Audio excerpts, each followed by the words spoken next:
என் அன்பு சகோதர சகோதரிகளே, இயேசுவின் நாமத்தில் அன்போடு உங்களை வாழ்த்துகிறேன். விங்ஸ் ஆஃப் விக்டரியினுடைய சமூக பணிகளுக்காக ஜெபித்து கொண்டிருக்கிறீங்க, ரொம்ப நன்றி. இந்த ஜெப குழுவில் இணையணும்னா கீழே காண்கிற இந்த வாட்ஸ்அப் நம்பரோடு தொடர்பு கொண்டீங்கன்னா நாங்கள் இணைத்துக் கொள்கிறோம். அதில் ஜெப குறிப்புகளை கொடுப்போம். ஒவ்வொரு நாளும் விங்ஸ் ஆஃப் விக்டரிக்காக நம்ம சமூக பணிகளுக்காக ஜெபியுங்கள். தேசத்தில் தேவன் நம்மை நம்பி கொடுத்திருக்கிற பெரிய பொறுப்பு. நம்ம டயாலிசிஸ் சென்டர் இலவசமாய் நடத்துகிறோம், ஒரு பைசா வாங்காமல்.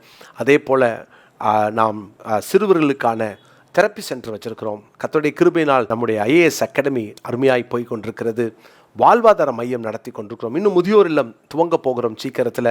முதியோர் இல்லம் கட்டுமான பணிகளுக்காக அதன் தேவைகள் சந்திக்கப்படணும்னு ஜெபித்து கொள்ளுங்கள். பிரியமானவர்களே, இந்த மாதம் நம்ம முதல் வாரத்துக்குள்ளாக கிட்டத்தட்ட 5 லட்சம் ரூபாய்க்கு மேலே நமக்கு தேவைப்படுகிறது. வாடகை கொடுக்கணும், நம்ம சேல்ரி உண்டு, மற்ற காரியங்கள் தேவைகள் உண்டு. எல்லாவற்றுக்காக ஜெபம் பண்ணுங்க. ஒவ்வொரு மாதமும் 1000 ரூபாய் கொடுக்கக்கூடியவர்களை நம்ம தேடிக்கொண்டிருக்கிறோம்.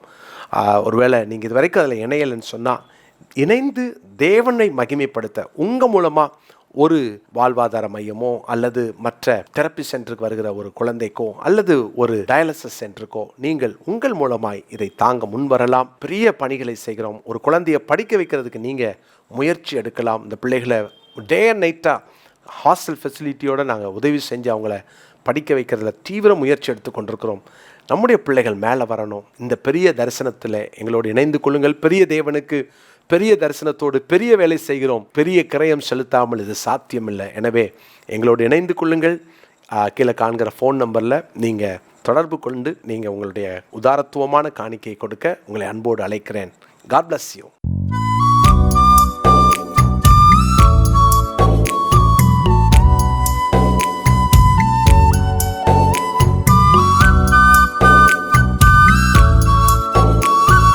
என் அன்பு சகோதர சகோதரிகளே, இயேசு கிறிஸ்துவின் நாமத்தில் அன்பின் வாழ்த்துக்கள். இன்றைய முத்து என்னும் இந்த சிறிய தியானத்தின் மூலமாய் மீண்டும் உங்களை சந்திப்பதிலே மகிழ்ச்சி அடைகிறேன். கர்த்தர் உங்களை ஆசீர்வதிப்பாராக. எங்கே என்ற தலைப்பில் நம்ம தியானித்துக் கொண்டிருக்கிறோம். கர்த்தர் நம்மோடு கூட தொடர்ந்து பேசுவாராக. நியாயாதிபதிகள் 6ஆம் அதிகாரம் 13ஆம் வசனம். நியாயாதிபதிகள் 6:13. அப்பொழுது கிதியோன் அவரை நோக்கி, என் ஆண்டவனே, கர்த்தர் எங்களோட இருந்தால் இவையெல்லாம் எங்களுக்கு நேரிடுவானேன்? கர்த்தர் எங்களை எகிப்திலிருந்து கொண்டு வரவில்லையா என்று எங்கள் பிதாக்கள் எங்களுக்கு விவரித்து சொன்ன அவருடைய அற்புதங்கள் எல்லாம் எங்கே? இப்பொழுது கர்த்தர் எங்களை கைவிட்டு மீதியானியர் கையில் எங்களை ஒப்பு கொடுத்தாரே என்றான். மீதியானியர்களால் அடிமைப்படுத்தப்பட்ட நேரத்திலே கர்த்தருடைய தூதன் இந்த கிதியோனை சந்திக்கிறார். கிதியோனை பார்த்து அவர் பேசுகிறார். இப்போ கிதியோன் கேட்கிற காரியம், எங்கள் பிதாக்கள் எங்களுக்கு விவரித்து சொன்ன அற்புதங்கள் எல்லாம் எங்கே? அற்புதங்கள் எங்கே? அற்புதங்கள் எங்கே? ஆண்டவரே, அன்னைக்கெல்லாம் நடந்துச்சே, ஏன் இன்னைக்கு நடக்கல? ஆண்டவரே, அந்த காலத்தில் நடந்துச்சே, என் வாழ்க்கையிலே 10 வருஷத்துக்கு முன்னால் செஞ்சீங்களே, இதே மாதிரி ஒரு பிரச்சனை வரும்போது அன்னைக்கு செஞ்சீங்களே, இன்னைக்கு செய்யலையே, எங்கப்பா அற்புதங்கள்? அற்புதங்கள் எங்கே? ஒருவேளை இந்த வார்த்தையை கேட்டுட்டு இருக்கிற உங்களுக்கு ஒரு அற்புதம் தேவைப்படலாம். முதலாவது, தேவனுடைய பிள்ளைகளே, உங்கள் வாழ்க்கையில் தேவனை மட்டுப்படுத்திடாதீங்க. அந்த காலத்தில் அற்புதம்லாம் நடக்கும், இன்னைக்கெல்லாம் நடக்காது சொல்லாதீங்க. அற்புதங்கள்லாம் இப்போ நடக்காது பிரதர். ஒருவேளை நிறைய பேர் இன்னைக்கு அற்புதங்களை நம்பாதவர்கள் உண்டு.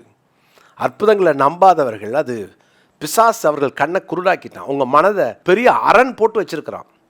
அவங்க நம்பலைன்னா நம்பாமல் போட்டோம். இன்றைக்கும் தேவன் அற்புதம் செய்கிறவர், இன்றைக்கும் அற்புதம் செய்கிறார். நீங்கள் ஒருவேளை கிதியோனை போல, ஆண்டவரே அற்புதங்கள் எங்கே அப்படின்னு நீங்கள் கேட்டுட்டு இருந்தீங்கன்னா, தேவனுடைய பிள்ளைகளே, இன்றைக்கும் அவர் அற்புதங்களை செய்ய வல்லவராக இருக்கிறார்.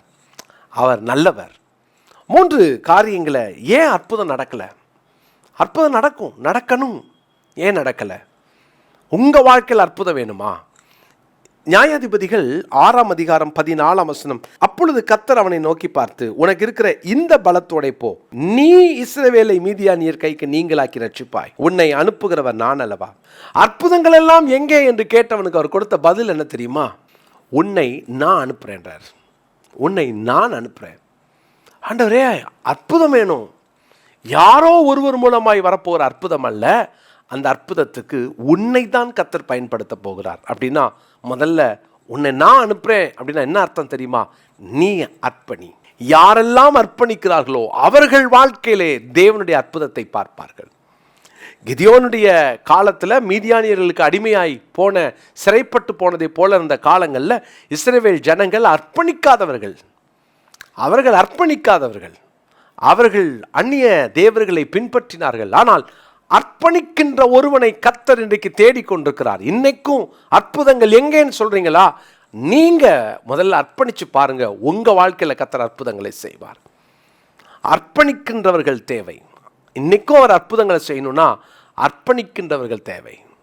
இரண்டாவதாக ஏசாயா 59 அதிகாரம் 1வது வசனம், இதோ ரட்சிக்க கூடாதபடிக்கு கர்த்தருடைய கை குறுகி போகவும் இல்லை, கேட்கக்கூடாதபடிக்கு அவருடைய செவி மந்தமாகவும் இல்லை. ரட்சிக்க கூடாதபடிக்கு அவருடைய கை, கர்த்தருடைய கை குறுகி போகவில்லை. அப்படின்னா இன்னைக்கும் அவரால் ரட்சிக்க முடியும், அற்புதங்களை செய்ய முடியும். அன்பு சகோதர சகோதரிகளே, இந்த ஏசாயா 59:1 இந்த நாளுக்குரிய மனப்பாட வசனமாய் குறித்து கொள்ளுங்கள். ஏசாயா 59:1, ரட்சிக்க கூடாதபடி அவருடைய கை குறுகி போகவில்லை. ஆண்டவரால் இன்னைக்கு ரட்சிக்க முடியும். அப்படின்னா ஆண்டவரே அற்புதங்கள் எங்கேன்னு சொல்லுகிறவங்க தேவையில்லை. ஆண்டவருக்கு இன்னைக்கு விசுவாசிக்கிறவர்கள் தேவை. முதலாவது அர்ப்பணிக்கின்றவர்கள் தேவை, இரண்டாவது விசுவாசிக்கின்றவர்கள் தேவை. நீங்கள் விசுவாசிங்க, இன்னைக்கும் அவரால் செய்ய முடியும்னு விசுவாசிங்க. எவ்வளோ நல்ல ஆண்டவர்ல.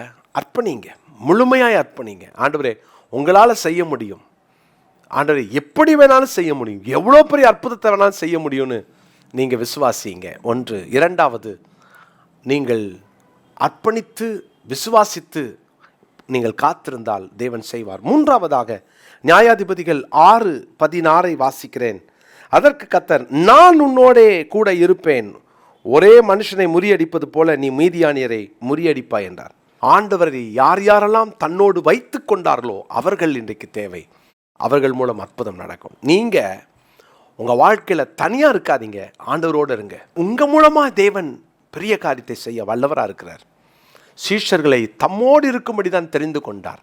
அவர்கள் பிரசங்கிக்க வேண்டும் என்று தெரிந்து கொண்டார். அவர்கள் மூலமாய் பிசாசுகளை துரத்தவும் அவர்கள் மூலமாய் அற்புதங்களை செய்யவும் கர்த்தர் தெரிந்து கொண்டார். அற்புதம் எங்கன்னு கேட்குறீங்களா? நீங்கள் தான் வேணும்.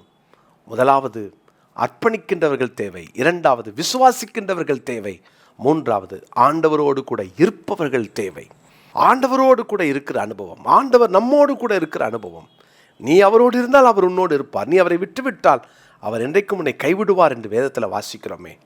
ஆண்டவரோடு இருக்க பழகுங்க, ஆண்டவரோடு கூட வாழுங்க. யார் வேணாலும் உங்களை விட்டு போகட்டும், தேவன் மாத்திரம் உங்களை விட்டு போக இடம் கொடுத்துடாதீங்க. யாரை வேணால் விட்டு நீங்கள் வெளியே வரலாம், கர்த்தரை மட்டும் விட்டு வெளியே வந்துடாதீங்க.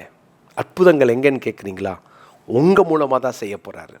நீங்களே அந்த அற்புதங்களை ஆண்டவருடைய நாம மகிமைக்காக உங்கள் மூலமாய் செய்வதற்கு உங்களை அர்ப்பணியுங்கள், விசுவாசியுங்கள். இன்னைக்கும் அவருடைய வல்லமை குன்றி போகலை, குறைந்து போகலை. இயேசு கிறிஸ்து நேற்றும் என்றும் என்றும் மாறாதவர். ஆண்டவர் உங்களை கொண்டு செய்வார். அர்ப்பணிப்பு மட்டும் இருந்தால் போதும். அர்ப்பணிப்பு, விசுவாசத்தோடு அவரோடு கூட நடங்க.